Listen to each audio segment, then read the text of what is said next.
for the sake of our viewers, just tell us your name and what you do. Then how an average day look like for you based on your current position. Okay, well, first of all, I sincerely appreciate the opportunity to be able to connect with you. It's been a long time. I still remember, year one in college.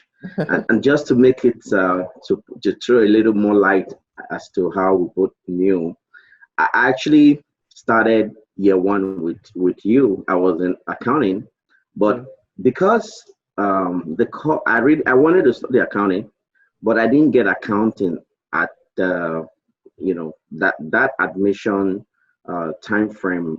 I wasn't admitted into accounting. I was admitted into banking and finance.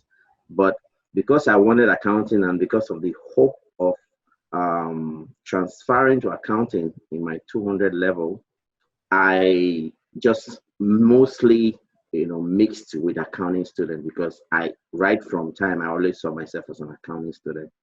But that didn't really work. It didn't work. And I don't know if you were aware, Charles, because I did two things. There were two things that I did. One of which was I wrote JAM as a backup in case the transfer didn't work from banking and finance 100 level to accounting. And I also worked towards transferring from banking and finance to accounting. Okay. Now, as it were, given the environment we grew up, it happened that the first alternative was what I used, which is writing the JAM. The transfer didn't work because that was the era of missing result. You write an exam and there's a missing result. So with missing result, you can't use the missing result. If you didn't see the result, there was no trace of your score. You can't use a missing result to transfer. So I ended up going back to year one because I was so focused on accounting, really determined to study accounting. So it's taken 1 year backwards to focus. It's all stories now because this is well over how many years now? Well over 15 years ago. Yeah, about 15, yeah. Yes, well over. That's 2003 set. 2002 set, then 2003 set, I went back to year one in accounting. So you guys ended up graduating a year before I did. So thank you again for the opportunity. I'm really glad to be able to connect with you here. I did accounting, at my first degree in Uniben, and I eventually transitioned to working in Nigeria before I left. My first company was actually Wilbros. For those of the listeners or the viewers that might not be familiar with Wilbros, is the company that later transitioned to be called Ascot Nigeria. That was a company that had trouble with Ibori issue, if you're familiar with that whole craziness. Yes. So I later left that company and I came to the US, and I worked with them for about 3 years. There, I did my national youth service with Wilbros, which later became Ascot, and before I left, I got to the US. And haven't been here for a while. Actually, this month, June, makes it 10 years that I've been in the US. Wow. So I came here in June 2010. I came here in June 2010. The good thing about the fact that I did accounting was that I was able to write their professional exam, which is equivalent to what we call ICANN in Nigeria. So they call their own professional exams the Uniform CPA exam, so Certified Public Accountancy exam. So I took that route. I took that route because I wanted to be a professional accountant in the US, just like the ICANN holder would say I'm a chartered accountant in Nigeria, but they don't call it chartered accountant here. They call it Certified Public Accountant. So I was able to, gratefully complete the exam and became a chartered accountant here. But I also worked with the oil and gas industry before I later transitioned out to start my own accounting firm. I did work with Schlumberger. Schlumberger is an oil field service company. I think they are a very big operation of Schlumberger in West Africa. But I'm glad that I work with them here too. But a few years ago now, 2 years ago, I transitioned out of Schlumberger and decided to venture out and take that big leap of faith to creating my own accounting firm. And I started with having a firm called CKO Tax and Business Advisors. It's more like an accounting firm, what we would call, most Nigerians will call it auditing firm, So, Okay. but here it's a public accounting firm, and we mostly focus on providing accounting services and tax services. My area of core focus is tax. Eventually, after my first degree in accounting, I did my master's degree in business taxation, which is my interest in accounting, because accounting as a field, yes, like Charles, is a very really, really comprehensive. So you might want to choose, especially in a country like US, where there's so much complexity in the field of finance or accounting in general. So I chose tax, where my interest really lies, and focused on tax. So my master's degree was in tax. So when I started my accounting firm, most of the engagement that we end up taking are not just accounting, but also tax engagement. So in answering the question, how does my typical day looks like? Well, my typical day before the pandemic or after the pandemic. So let's be clear about it. Okay, before the pandemic. Okay. Well, before the pandemic was a different lifestyle, because the pandemic sort of created a divide between the pre-pandemic world and post-pandemic world. So yes. Well, I one of the things I said earlier was that living the corporate environment to study my accounting firm was mostly the reason why I did that was mostly to focus on controlling of my time, like time control for me and my family. So my wife and I, grateful, we welcome a set of triplets. So I have a set of triplets as children, which is Wow. three kids. And Wow. so that was a very major, reason, or that was, I would say, one of those moments where I needed to sit back and ask myself, what really did I want to do, with the changes, which of course any parent will want to make a very critical decision, at such point. So I decided to start my own firm so that I can have mostly control of my time. I'm very, very busy in terms of working as a corporate accountant for a large multinational firm. My wife is a physician. She's also very busy in the clinic. But we needed to make very, very serious, deliberate decision. Even if my wife was busy, but her kind of work was more like, because she's a professor in school, so she goes to school, she goes to clinic, with the medical students, and she can leave at 5 and come home. But I really cannot, because if you understand how, and I believe you do, corporate environment works. You don't leave until 5, not really until 5. You leave until the work is done, not until when it's 5 o'clock. So it really was, the balance was going to be very lopsided. So I had to make the decision to leave so that I can focus on the kids, mostly to focus on my family.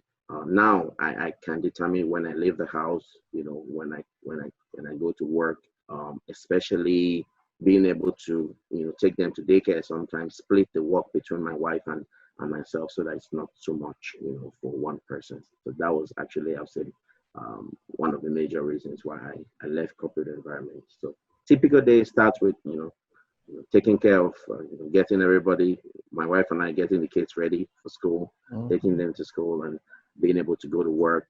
Of course, engagements that will take a longer period of time. Some of them but with the right kind of planning and arrangements, you just take things as they come, set deadlines for several engagements that you have, to ensure that you are able to deliver on those clients' targets. And my typical day is not that hectic as it were, when I was in the corporate environment, especially as a new firm, and we are still building our clientele base. But so far, it's been rewarding in the sense that it's not been overwhelming since I made that decision. Mm. Wow, awesome, awesome. So let me say, I think congratulations in order. I didn't know you had triplets, but congratulations. I can imagine having three kids of same age. Man, that's going to be war at home. I have two kids, and it's like I have 100. Two is like 100. I got it. Wow, man, more strength. Okay, so Thanks, man.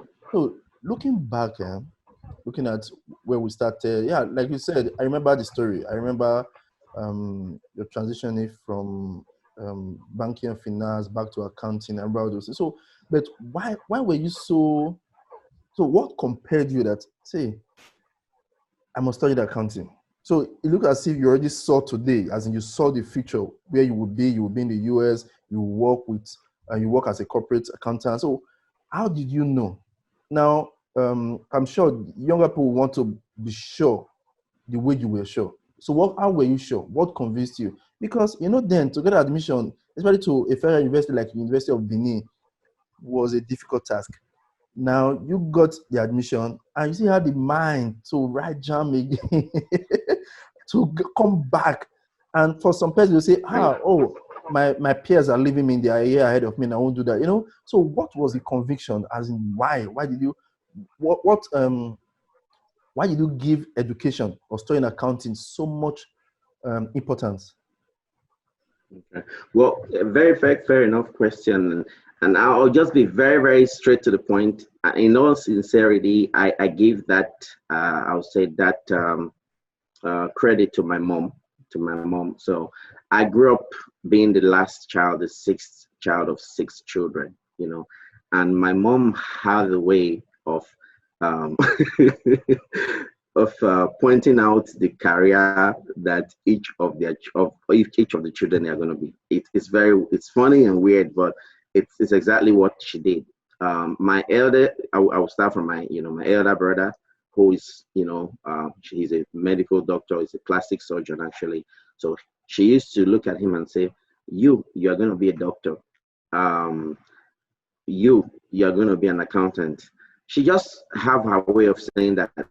So, well, why mine was a little bit more interesting was the fact that she had a store, more like a retail store, where she was, like a petty trader who sells, basic things in the college setting. So if you are familiar with the Emotan College in Benin City, Emotan College. Of course. Yeah. So my mom had she had a store in Emotan College, and I usually go with her to assist her with, selling after school hours. So after she's done for the day, I always help her in, making sure the, whatever sales or revenue were made for that day were well counted, and everything. Anytime I'm not around, there's always an error, in the sense that it's either whoever helped her in counting that day, they made an error with, not telling her who owes her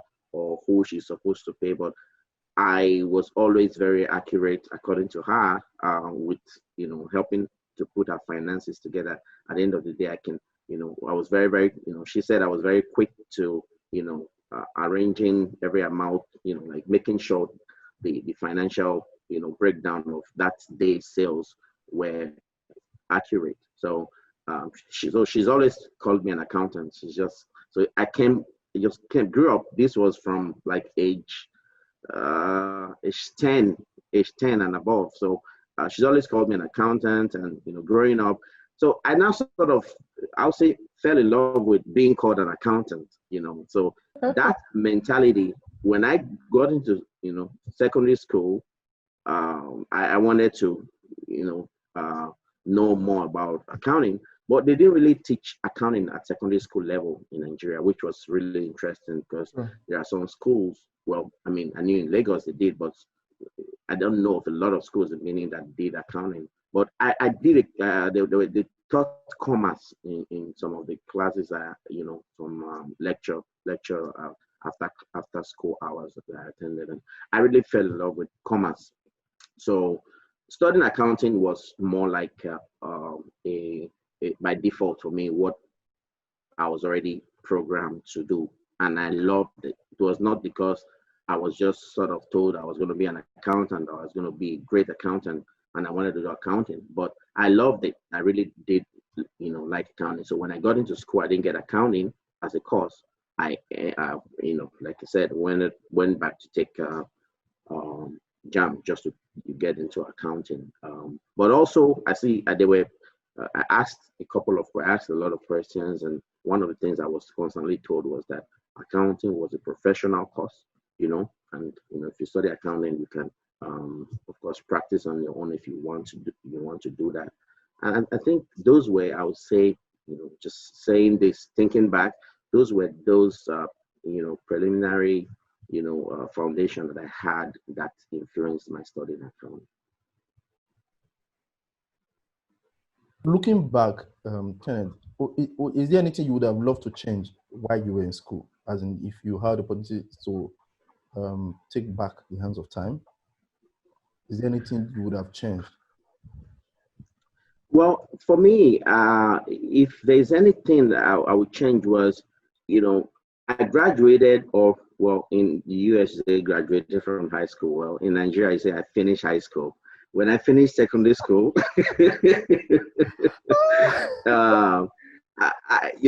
between when I finished secondary school, and this is interesting, really.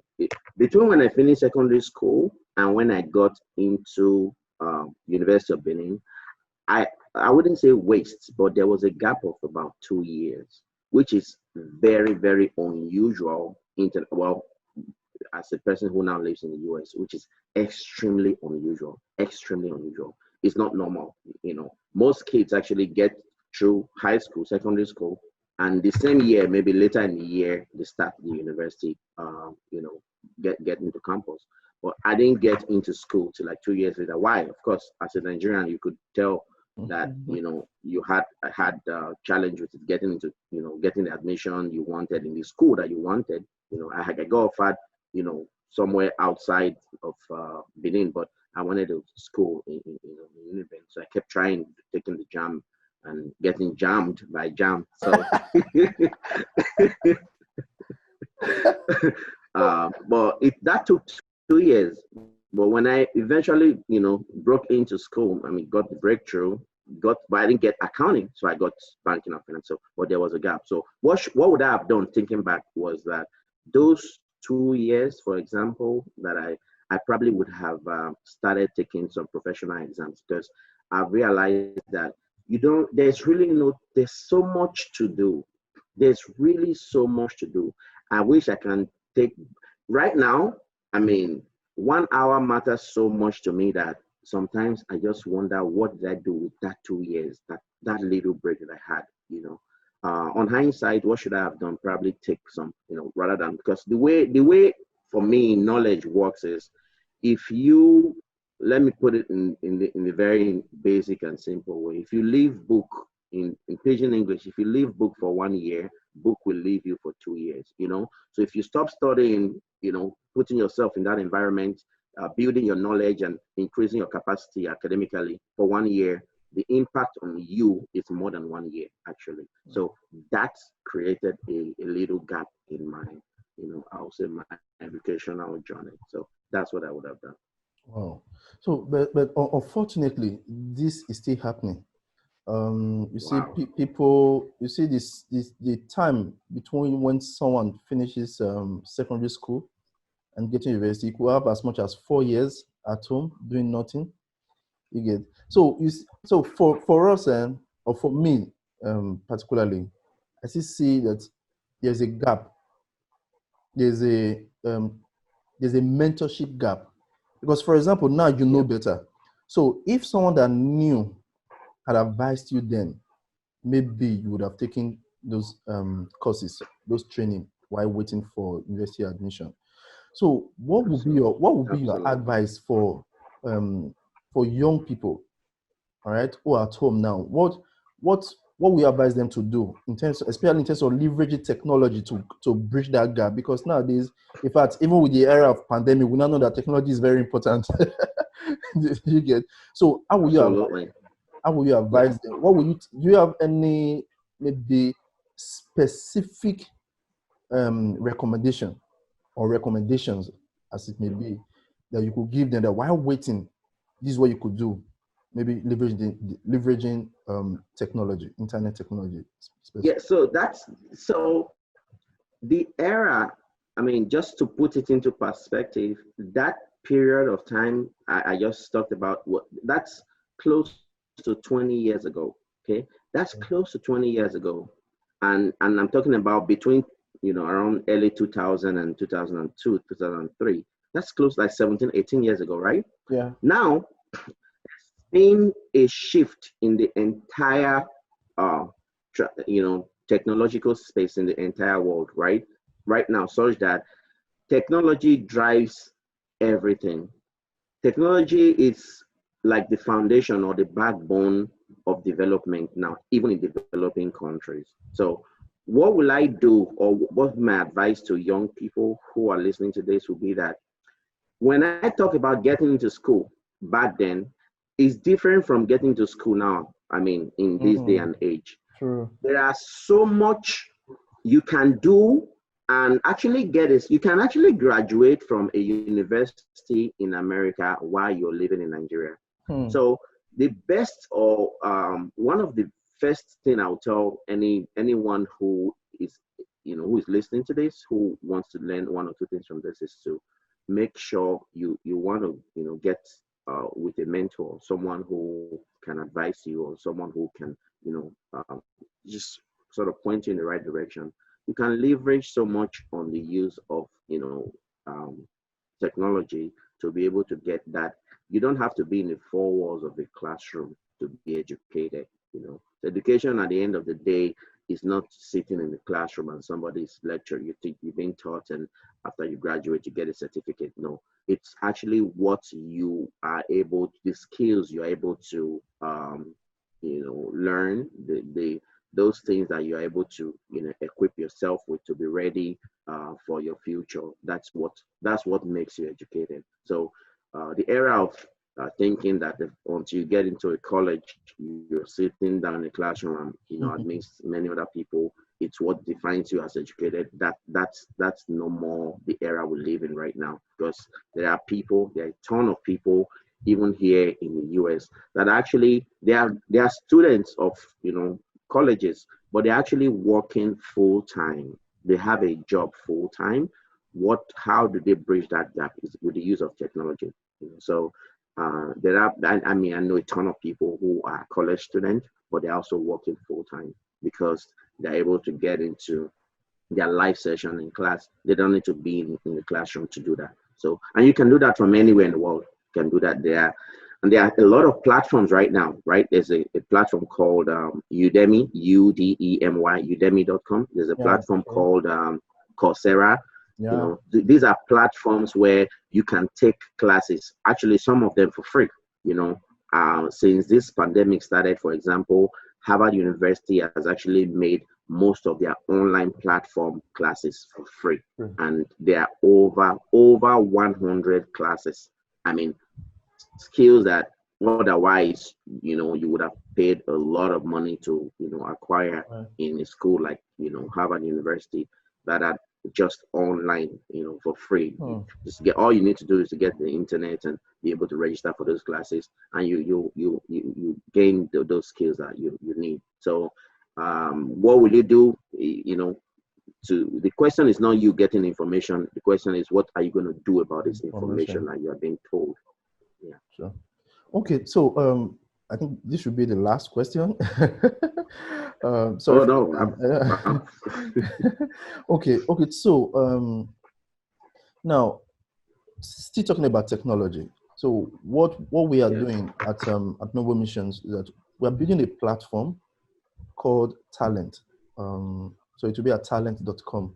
So what we try to do is to create a conducive environment, online environment for employers to help to bridge skills gap for undergraduates, for university students. So just as you mentioned, Awesome. students Awesome. working remotely. So we want to encourage student internships remotely. Okay. So as an employer and Okay. also a professional and someone who had gone through having a first job, leaving a company to start your own company, what are those soft skills you advise students who are still in school? So just a quick background. Now, there are statistics that unemployment, rate of unemployment among fresh graduates is increasing. So I'm looking at the context of Nigeria and Africa at large. And one of the major reasons Right. why that rate of unemployment is increasing because employers feel fresh graduates do not have required skills. So that you see sometimes they say, oh, you need to have 5 years experience, 10 years experience, and all that. So as a professional and also as an employer, what soft skills will you advise undergraduate students to acquire while they are in school? Because most of you are in school, you're all caught up with submitting assignment. You know how Nigerian schools are now, submitting assignment, project, and Correct. trying to satisfy your lecturers to make sure you buy their handout and just give it to them the way they have given to you through the handouts during exams. So, but Right. after you leave school, your lecturers are no longer there. Now it's between you and That's the correct. real world and and potential employers. So, but what are those skills you think young people should acquire? Probably they're not be taught in schools. So that's why we are looking at internship where you could learn. But what should students focus Absolutely. that cut across departments or career paths? What are those soft Right. skills they Right. should focus on while in Right. school? Well, that's of course again is a very, very important question, and I think I will really I'll try to expatiate on this. To start with, when you go to college or you go to university, you graduate, whatever you're learning in college, um, as it were, that you'll be given a certificate for that you graduated with, maybe your bachelor's and honors, uh, with, to leave the university. It's not everything you need to be able to succeed in the workplace. It's not everything you need that's not all you need. There's actually the list is endless, but I'll try and just mention three, or I'll say three or four very critical soft skills that I think we will I'll really drive into the mind of anyone who is listening. One of which is effective communication skills. Okay. Now, there was a study recently that I was reading from the Harvard um, business review about, they call it human moments. Okay. What human moments means is that connection that we develop when we sit face to face and talk and communicate with each other. That connection that we have, that we cannot get with the use of technology. For example, if you come into a classroom or you go to a meeting, you meet people, you talk to them, you learn their body language, you could feel their conversation, you could learn spoken and unspoken words just by talking to them. That has dropped since the advent of technology, because now a lot of people, we all talk through, WhatsApp videos, we talk through Zoom call, we talk through, FaceTime on our iPhone. So there's been drop in effective communication. So what's happening now is that most of our young ones, they are not really able to communicate and express themselves when they stand in front of people to talk. So nothing can substitute for effective communication. Nothing can substitute for that. If you're smart, you're very well to you, like you know everything academically, and you cannot express whatever you know, then I don't know if it's of any use, especially if it's in a profession where you need to engage with people. That's why sales, or marketing remains one of the top or highest paying job even in America, because you need to learn to engage with people. So first thing I'll really advise for young folks to do is to work on their effective communication skills, to be able to engage with people and connect with them when because at the end of the day, you want to be able to express yourself. And how do you do that? There are classes, again, you can take to be able to help hone that skill. Personally, I joined a group called Toastmasters International, right? It's a non-profit organization that it just encourages you to write speech and be able to engage people with just communication skills. You learn a lot too by just being a part of the group. I'm not advocating for Toastmasters, but it has helped me. It did help me a lot in my personal communication skills. One other thing is the attitude of the young folks right now. There's so much what I will call entitlement mentality, because a lot of the young people that we see, or I'll say this generation, they tend to live in a very interesting and fictitious world. Because I mean, when we were in college, I don't think there was anything like Instagram. There might have been Facebook, but this Instagram, Snapchat, and all that. When they get so caught up with these, and as far as they're concerned, their focus is just on how they can just become the kind of photos or the kind of life or the kind of visual that they see on those platforms. It beclouds their mind. It beclouds it feels like there's nobody wants to go through the grind anymore. Everybody wants to live the Instagram life, I call it. So we want to be able to watch that, especially the younger generation. You want to have an attitude of gratitude, because whether you're in Nigeria or you're in the US or you are anywhere in the world, it doesn't matter. You can always aspire to become whatever you want to be, but it starts with your attitude. You have to have an attitude to be willing to learn from, not just from people who you think are doing well, but your attitude, they say, determines your altitude, how far you want to go. You want to watch that too. That's mentality of entitlement. I think that's one thing that we don't want to really project. What else? We also want to work on the skills to be able to leverage on the use of, I'll say technology. I don't want to, I will not overlook that. You want to also leverage on the use of that skill. Right now, there are so many platforms where we can learn, where you could learn that, it could just be, over the computer and the laptop. Yeah, so many classes you can take just to know how, if you're interested in getting certain skills with respect to how to use the use of technology, you want to also hone that skills. Then also you need a mentor. The role of a mentor. In Nigerian universities, I never really saw the role of a counselor in a school. But when I came here to study, and I realized that you're actually accessible to counselors in school. You have to go and talk to them. You have to engage them, and based on their own experience, or they will advise you on what they think, whatever you want to achieve or whatever you want to do, they can advise you. So I think we should really take that seriously.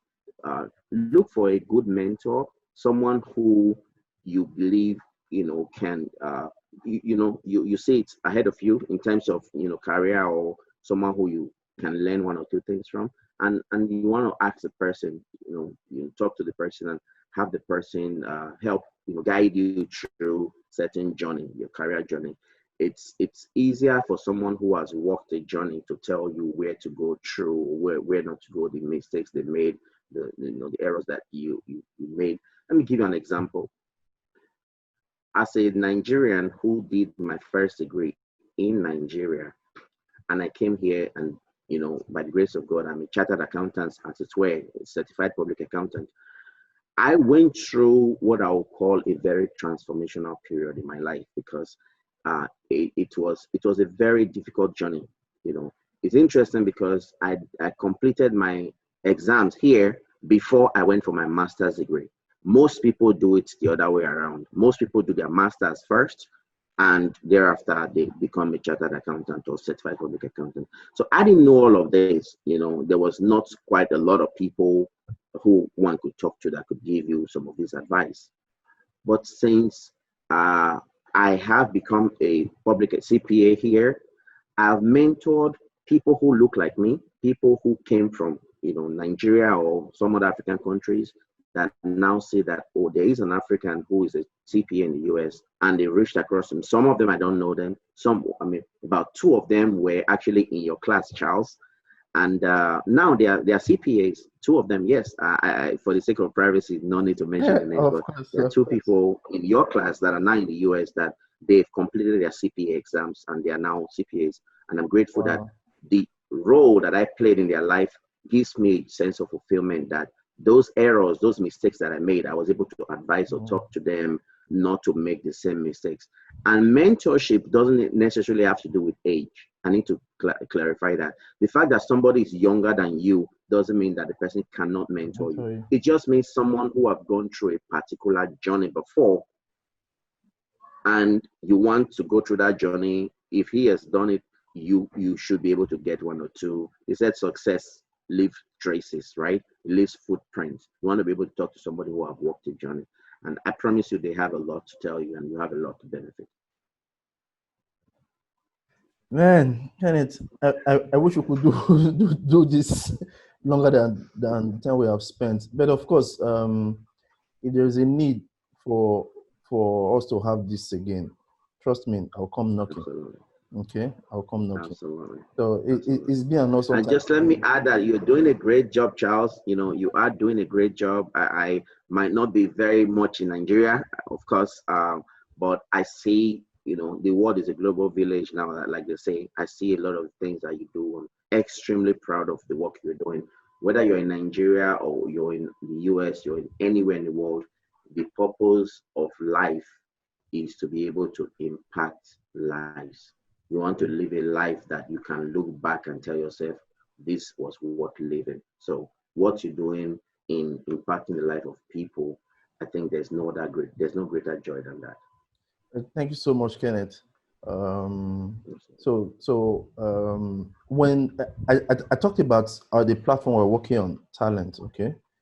So when that platform is ready, so I'm still going to reach out to you, okay? Because the idea basically is to impact lives, as you have said.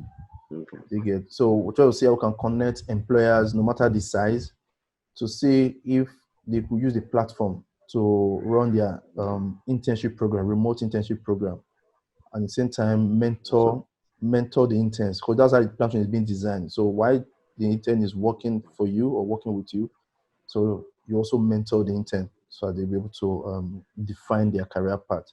Man, thank you so much, Kenneth. I really appreciate this. Absolutely. Appreciate this. Absolutely.